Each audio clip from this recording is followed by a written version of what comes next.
नमस्कार मित्रों, कैसे हैं आप लोग। उम्मीद करता हूँ खुश होंगे, मजे में होंगे।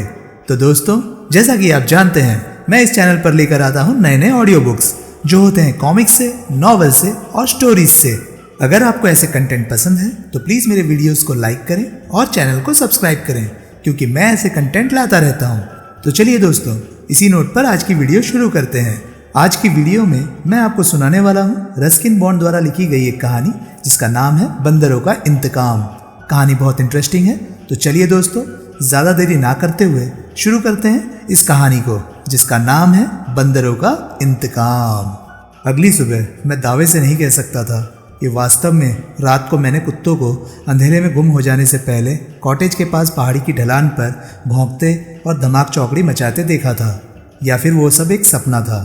उनमें से एक सुनहरे रंग का कॉकर स्पेनियल था, एक रिट्रीवर था, एक पैकनीज था, एक डार्कशुंड था, एक काला लैब्राडोर और एक दो ऐसे थे जिनकी नस्ल का पता नहीं लग रहा था। उनके भौंकने से आधी रात के कुछ देर बाद ही मेरी आंख खुल गई थी।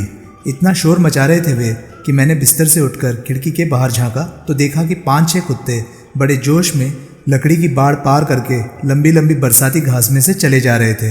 क्योंकि इतनी सारी नस्लों के कुत्ते थे, इसलिए मैं थोड़ा हैरत में पड़ गया था। मुझे इस कॉटेज में आए हुए अभी हफ्ता भर ही हुआ था, लेकिन अपने ज़्यादातर पड़ोसियों के साथ मेरी बोलचाल और इशारों से दुआ सलाम होने लगी थी। भारतीय सेना से रिटायर हुए कर्नल फैंशाह मेरे बिल्कुल बगल में रहते थे। उनके पास कॉकर स्पेनियल नस्ल का कुत्ता ज़रूर था, लेकिन वो काला था। जो 2 बुजुर्ग गैर शादीशुदा एंग्लो इंडियन महिलाएं देवदार के पेड़ों के उस पार रहती थी, उन्होंने सिर्फ बिल्लियाँ पाल रखी थी। लेकिन मुझे ये कभी समझ में नहीं आया कि शादी न करने वाली अधेड़ महिलाएं हमेशा बिल्लियां ही क्यों पालती हैं। दूध वाले के पास 2 देसी कुत्ते थे, और जिस पंजाबी उद्योगपति ने गुजरे जमाने के राजकुमार का महल खरीदा था, वो खुद भले ही वहाँ कभी नहीं रहा, लेकिन उसने महल की देखरेख का काम जिस चौकीदार के जिम्मे छोड़ा हुआ था, उसने रखवाली करने वाला एक विशालकाय तिब्बती कुत्ता पाल रखा था। लेकिन रात को मैंने जो कुत्ते देखे थे, उनमें से कोई भी मेरे आसपास रहने वाले के कुत्तों जैसा नहीं लग रहा था। जब शाम को हवाखोरी करने निकले कर्नल फैंशाह मुझे मिले तो मैंने उनसे पूछा, क्या यहाँ किसी ने रिट्रीवर पाल रखा है? मैं जिन लोगों को जानता हूँ उनमें से तो किसी के पास नहीं है। ये कहते हुए उन्होंने अपनी घनी भौहों के साए में आंखें तरेरते हुए मेरी तरफ देखा। क्यों, क्या तुम्हें आसपास कोई रिट्रीवर नजर आया? नहीं, बस मैं यूं ही सोच रहा था। इस इलाके में काफ़ी सारे कुत्ते हैं, है ना? हाँ, है तो सही। यहाँ लगभग हर किसी ने कुत्ता पाल रखा है। ये बात और है कि जब जब तेंदुआ एक आध को उठा ले जाता है, पिछले ही साल जाड़े में मैंने अपना प्यारा टेरियर गंवाया है। सुर्ख रंगत वाले कद्दावर कर्नल फैंशाह को इस बात का इंतजार था कि मैं उनसे कुछ और बताऊं, या फिर वो खड़ी चढ़ाई चढ़ने के बाद जरा सांस ले लेने की खातिर बातों में दिलचस्पी ले रहे थे। उस रात मैंने कुत्तों को फिर भौंकते हुए सुना। मैं खिड़की पर गया और बाहर देखा। पूरा चांद निकला हुआ था और उसकी रोशनी में बलूत की पत्तियां लहराते हुए चांदी सी चमक जाती थी। कुत्ते ऊपर पेड़ों की ओर देखकर भौंक रहे थे, लेकिन मुझे पेड़ों में कुछ भी नजर नहीं आया, यहाँ तक कि एक अदना सा उल्लू भी नहीं। मैं चिल्लाया और कुत्ते जंगल की तरफ भाग गए। अगले दिन जब कर्नल फैंशाह मिले तो उनके हाव भाव कुछ ऐसे थे जैसे वो उम्मीद कर रहे हों कि मैं उन्हें कुछ बताऊं। उन्हें कुत्तों के बारे में ज़रूर कुछ पता था, ये मुझे साफ था, लेकिन वो इस बात का इंतज़ार कर रहे थे कि मैं अपनी बात उनके साथ साझा करूँ। मैंने सोचा कि चलो इन्हें ही खुश कर दिया जाए। मैंने आधी रात को 6 कुत्ते देखे। मैंने कहा, एक कॉकर, एक रिट्रीवर, एक पैकनीज, एक डार्कशुंड, एक काला लैब्राडोर और 1-2 मिलीजुली नस्ल के। अब कर्नल साहब, मुझे यकीन है कि आप ज़रूर जानते होंगे कि ये कुत्ते किसके हैं। कर्नल साहब खुश हो गए। उनकी आंखों की चमक देखकर मुझे समझ में आ गया कि मुझ पर जो कुछ बीते मज़ा वो लेने वाले हैं। ये कुत्ते जो तुम देखते हो वो मिसेस फेयरचाइल्ड के हैं। ये बताकर उन्हें जैसे बड़ी तसल्ली हुई। अच्छा, और वो रहती कहाँ हैं? कहीं नहीं रहती है बाबू, वो 15 साल पहले मर चुकी है। फिर उनके कुत्ते यहाँ क्या कर रहे हैं? बंदरों को ढूंढ रहे हैं, कर्नल बोले, और फिर एकटक मेरे चेहरे पर आने वाले भावों को पढ़ते रहे। देखिए जी, मुझे कुछ समझ नहीं आया। मैंने कहा, अच्छा, इस बात को ऐसे समझो, कर्नल बोले, तुम भूत प्रेतों में विश्वास करते हो? मैंने अब तक देखा तो एक भी नहीं है। मैंने कहा, देखे हैं तुमने बच्चों जी, देखे हैं। मिसेस फेयरचाइल्ड के कुत्ते बरसों पहले मर चुके हैं, और एक कॉकर, एक रिट्रीवर, एक पैकनीज, एक डार्कशुंड, एक काला लैब्राडोर और 1-2 मिलीजुली नस्ल के। उन्हें बलूत के पेड़ों के साए में उस छोटे से टीले पर दफनाया गया था, लेकिन उनकी मौत के बारे में ऐसा कुछ भी खास नहीं है। वे सभी बूढ़े हो गए थे, लेकिन अपनी मालकिन के मरने के बाद ज़्यादा नहीं जिए।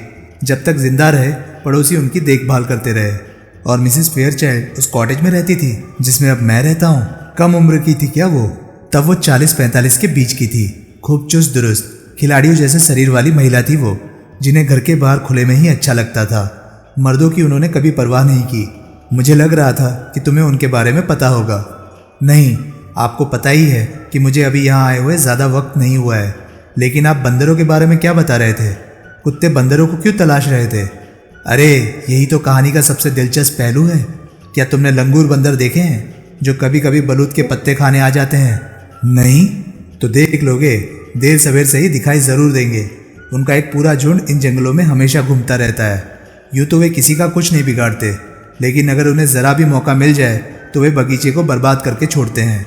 अब मिसेस फेयरचाइल्ड उनसे बहुत नफरत करती थी। उन्हें अपने डहेलियाँ बड़े प्यारे थे और कुछ बेहतरीन किस्म के डहेलियाँ के फूल उनके बगिया में खिलते थे।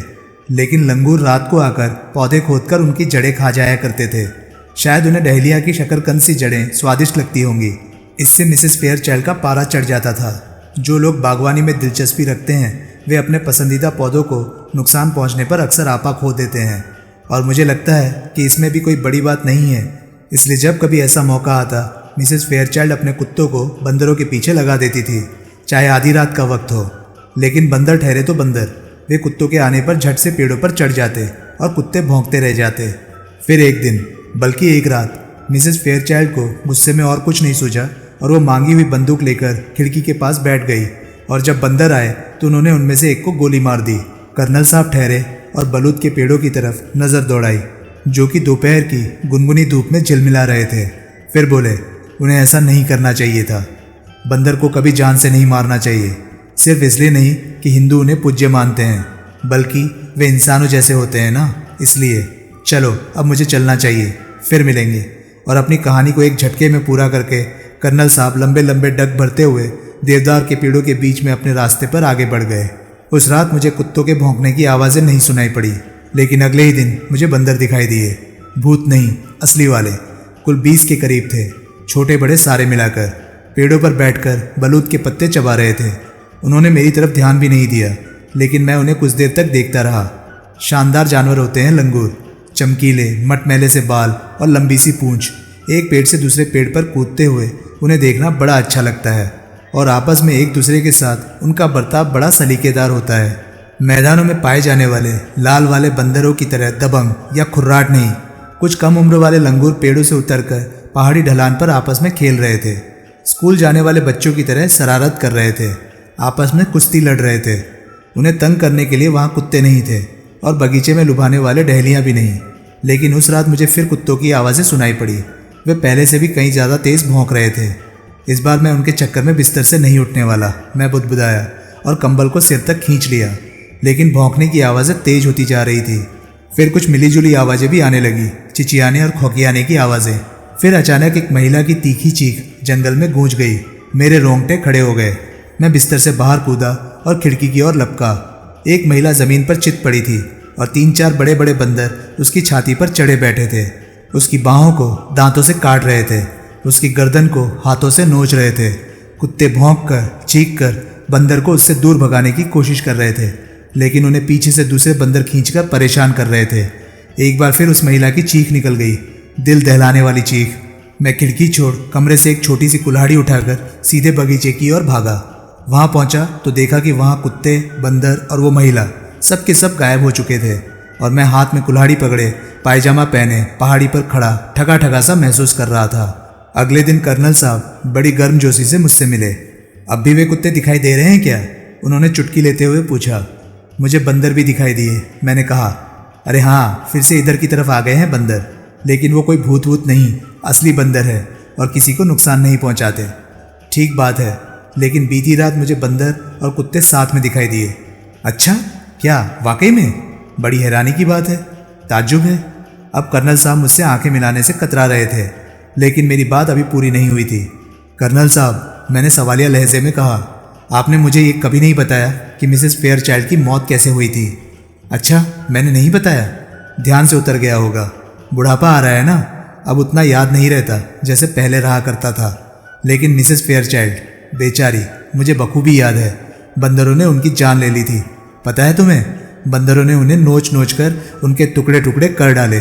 उनकी आवाज़ धीमी पड़ती गई और अब उनकी नज़रें उस कैटरपिलर पर जमी हुई थी जो धीरे धीरे उनकी छड़ी पर ऊपर की ओर चढ़ रहा था। उन्हें उस बंदर को गोली नहीं मारनी चाहिए थी, वो बोले। कभी भी बंदर को नहीं मारना चाहिए, वो इंसानों जैसे ही तो होते हैं, समझे। तो दोस्तों, ये कहानी यहाँ पर ख़त्म होती है ना दिलचस्प कहानी। ऐसी ही और कहानियों को सुनने के लिए प्लीज़ मेरे वीडियोस को लाइक करें और चैनल को सब्सक्राइब करें, क्योंकि मैं ऐसे वीडियोस लेकर आता रहता हूँ। तो चलिए दोस्तों, मैं मिलता हूँ अब आपसे अगली वीडियो में। तब तक के लिए नमस्कार, गुड बाय, सेफ रहिए, खुश रहिए, मज़े करिए।